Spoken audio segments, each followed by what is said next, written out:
Good morning my dear students. आज मैं आपको क्लास 8 का मैथ का लेसन 6.2 घन और घनमूल क्यूब एंड क्यूब रूट का क्वेश्चन नंबर 7 एग्जांपल का लेके आया हूं। इसमें क्या दिया है, अभाज्य गुणनखंड विधि द्वारा 13,824 का घनमूल ज्ञात कीजिए। ठीक है, तो मैं 13,824 का आपको अभाज्य गुणनखंड द्वारा हम घनमूल निकाल के दिखा रहे हैं। 13,824 हम इसमें पहले 2 का भाग कर लेते हैं। तो 2 छक्का 12, 1 13 2 9 18, 2 एक कदम 2 2 दूना 4, फिर 2 से भाग करते 2 3 6 2 चौका 8, 1 9 2 25 10 1 11 2 छक्का 12, फिर 2 से करते हैं 2 एक कदम 2 2 7 14, फिर 2 दूना 4 2 8 16, फिर 2 से काट लेते हैं 2 8 16 1 17 2 छक्का 12 2 चौका 8, फिर 2 से काटते हैं 2 चौका 8 2 3 6 2 दूना 4, फिर 2 से काटते हैं 2 दूना 4 2 एक कदम 2 2 छक्का 12, फिर 2 से करते हैं 2 एक कदम 2 2 8 16 हो गया, फिर 2 से काटते हैं 2 25 10 2 चौका 8, फिर 2 से काट रहे हैं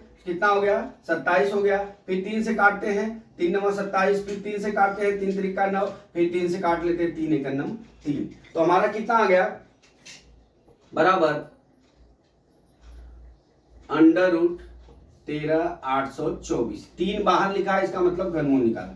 अब यहां पे देख लीजिए 1 2 3 3, मतलब 2 का 9 बार है।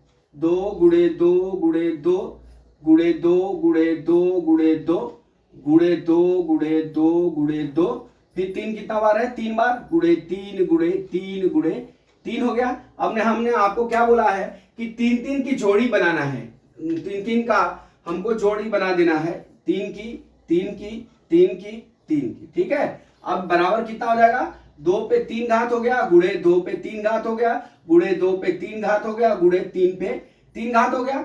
बराबर यहां कितना निकालेंगे 2 गुणे 2 गुणे 2 गुणे 3 हो गया।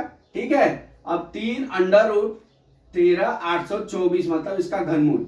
अब ये कितना हो जाएगा हमारा 2 दूना 4 दूना 8 त्रिका 24 हो गया। कितना हो गया 3 करनी में 13,824 का घनमूल कितना हो गया हमारा 24 आ गया। यही हमारा आंसर हो गया। तो दोस्तों हमको इसमें अभाज्य गुणनखंड विधि द्वारा हमको बोला है कि घनमूल ज्ञात करने के लिए। तो जब भी हम कोई संख्या का घनमूल ज्ञात करते हैं तो उसका अभाज्य गुणनखंड करते हैं। तो अभाज्य गुणनखंड करने के बाद हम 3 3 की जोड़ियां बना लेते हैं। 3 3 की जोड़ी में से एक जोड़ी लेते हैं। हमने वही किया, यहाँ पे 3 3 की जोड़ी बनाया, फिर तीनों जोड़ी में से हमने एक एक ले लिया और यहाँ पे गुणा कर लिया, वही हमारा आंसर हो गया। तो दोस्तों मैं आशा करता हूँ कि सवाल आपको समझ में आ गया होगा। अगला सवाल कल मैं फिर लेके आता हूँ। जय मां सरस्वती, जय भारत माता, जय जवान, जय किसान।